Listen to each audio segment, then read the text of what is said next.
Hey guys, Addict Cyclist here. Just wanted to check in with some updates for the 2024 road season as I prepare for my new road bike to be delivered within the next few weeks. I am making a few changes. So previously I was all in for hot wax. I was using the Molten Speed Wax for 2 seasons, loved it, just kind of got tired of waxing. I was kind of always a little pressed for time and just, I don't know, I tried Squirt. Squirt was good for touch-ups, but I always felt like it was kind of clumpy. It got all over the jockey wheels and kind of just gets all like gummed up. So I went to, for the road season, I went for Rock and Roll Gold, which has been fantastic. But I started using the Super Secret from Silca on my mountain bike. And I really enjoyed how it performed. So I was previously using Squirt Drip on the mountain bike, but again, the Squirt, again, it clumped up. It was like a little gummy, and it just never seemed to like fully dry. It just seemed like it was kind of, I don't know, I can't explain it, but so the Super Secret dries like a hot wax.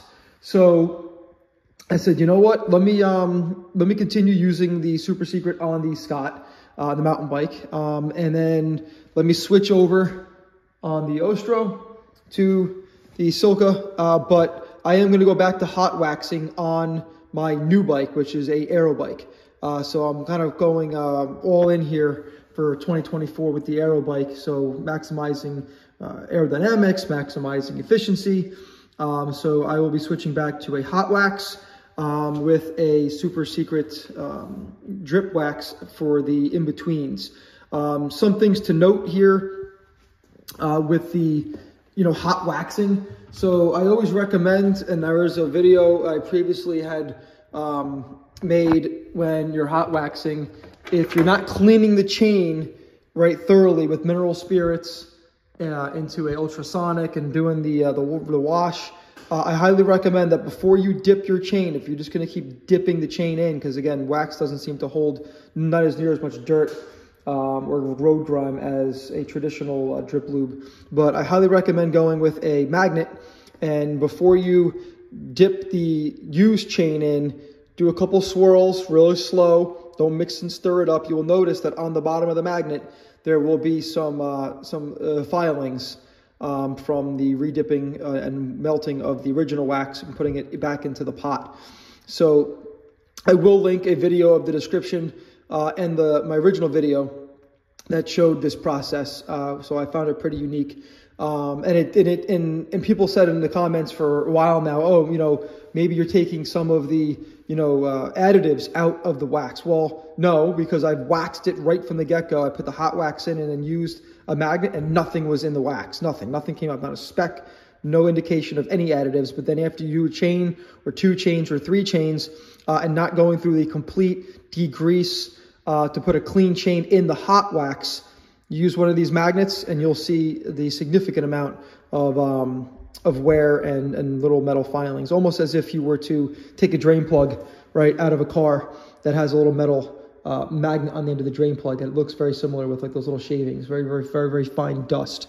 But I will link up the old video. So back to the Secret chain wax. So the hot wax, we all know, gets 100% coated, right? All the plates, all the rollers, it fills in all of those little magic, spaces in between the chain. The drip wax, basically Silca says it does about a 70 to 80% job during one coating, right? And then if you reapply, it gets it to like close to 80, and a third coat gets it to about 90, 95. But one of the videos I saw on Silca recommends that when you are applying their drip lube to the chain is to cross chain.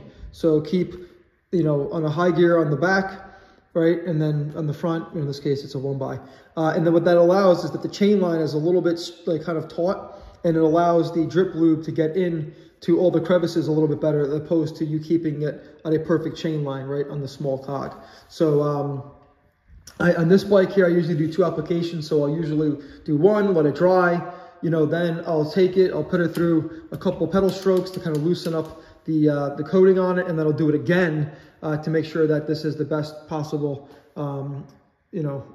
coverage on a bike that I do not hot wax. But I am switching back, and I've been really enjoying the content from Silca and all of their data found on Zero Friction or Friction Facts, I believe, with their testing here of the cleanliness, chain wear, and obviously the lubrication. So that is my update here for the 2024 road season.